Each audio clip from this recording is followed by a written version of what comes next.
Greetings, it's Eric Packer, New Zealand naturopath and author of Candida Crusher. Thanks for checking out my video today. I've just spent the last 20 minutes or so looking at various blog sites, YouTube videos and information online regarding Candida cleanse, about how to undertake a Candida cleanse, how to restore your health when you've had a yeast infection. Now, some of this information wasn't too bad, but again, there's a lot of this information lacking that I'm going to tell you today, and this is again one of the reasons why I think this Candida Crusher YouTube channel is so important for people who've been sick with yeast infection for a long time and are just not getting well, or partially recover and relapse and get sick again. Okay, some of the information that I looked at on YouTube was actually stupid information. It was crap. It makes me wonder where people get this information from, and why they give this advice to people, because it's got no real basis in fact, clinical experience. Okay, these people don't treat patients. They obviously don't see the sort of, terrible results in the clinic that I do. So what I'm going to tell you today is very important, and I want you to try and keep watching this video if you've been sick on a yeast infection cleanse.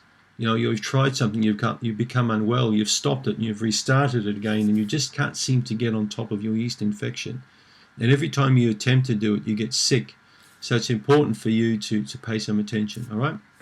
So one of the first points I want you to get is it's important in life, anything you undertake, you put a little bit of thought into it. Okay, you take your time when you do something. You don't jump head on into things. Okay, let's just assume that you've been sick with Candida for 10 or 15 years and you've made very strict diet changes. You sort of partially recovered, but you've still got these symptoms, so you try to push yourself harder and you keep getting sicker and sicker. So then you back off and you eat, other foods that you used to eat, and you sort of slide back again the way you were a few years ago. These are the sort of typical cases that I tend to see with patients. And then they will tend to undergo a new program, and they'll get head on into something brand new. They'll make a major change within a week and they'll feel very sick. And after a while, they become very disillusioned. And in fact, they develop anxiety or depression because they don't seem to be getting well. It's crazy to undertake big changes too soon for the body, particularly digestive changes. There are some changes you can do very rapidly that are not going to make you feel bad. And those changes involve learning how to relax more and learning how to do that faster, okay, quick. I've never experienced people who get headaches or vomiting when they learn to relax, okay?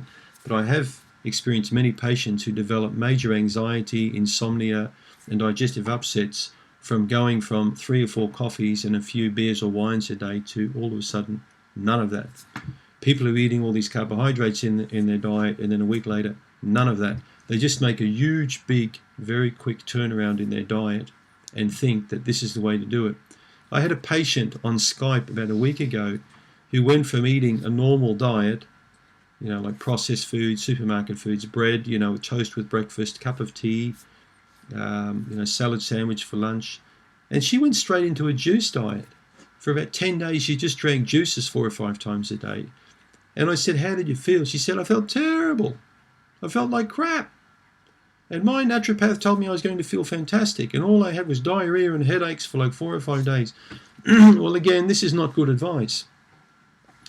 So let's just look at a hypothetical situation where you're, say, my age, you're sort of mid-50s, you're carrying a bit of weight around the tummy, you're tired, you've got some sleeping problems, you're feeling okay, but you're sort of below par.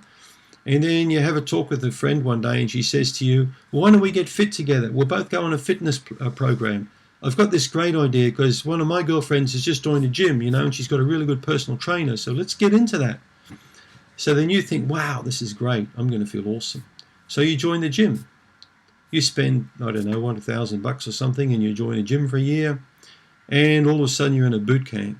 And someone's up there yelling at you, get off your butt, run faster, 50 more push-ups. Where you start pushing yourself really, really hard. All right? And after 3 or 4 days of doing this, if you last that long, you're going to feel terrible. Your aches and pains. You might have headaches, sore back. You're not feeling good. All right, because that personal trainer also told you to cut out all caffeine, drink juices, take these protein powders, do all this stuff, and you're going to look really sexy within a month or so, you know. But you know what? It just didn't work for you. After about a week, you felt like crap. Now, you know what the mistake you made? You went too quick, too soon. If you had that same conversation with that friend and you thought to yourself, well, I'm going to take it easy for the first 2 weeks. I'm just going to go for a walk around the block. I'm going to go to a good shop, buy a pair of decent shoes that fit me well, get some loose fitting clothing. I'm going to go for a walk every day. I'm just going to get up a little bit earlier and go for about a 10, 15-minute walk, 20-minute walk. Take it nice and easy. I'm not going to run. I'm just going to walk, excuse me, and at the same time, I'm going to cut those 4 coffees or 3 coffees down to 1 or 2 coffees a day. I'm going to take away maybe a slice of bread in the morning. I might switch to, you know, something, a healthy cereal or something. I'm going to drink 1 extra glass of water a day. You're going to do slow changes for the first 14 days. Now, that's a clever move because you're easing yourself in to this regime, all right? This will mean you won't feel like crap. You'll feel tired, which is a natural consequence, but you won't feel like crap. This is an intelligent approach to making change. It's the same with the Candida diet.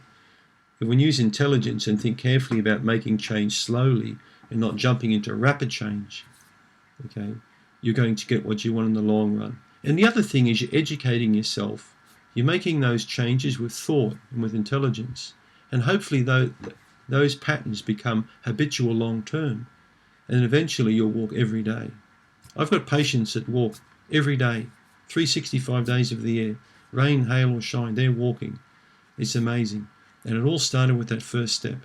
So that could be you too. And it's the same with your diet. It all starts with cutting that 1 coffee back. It all starts with cutting that 1 glass of wine back. All right? And eventually that 1 glass of wine, you're only drinking 1 glass instead of 2 or 3.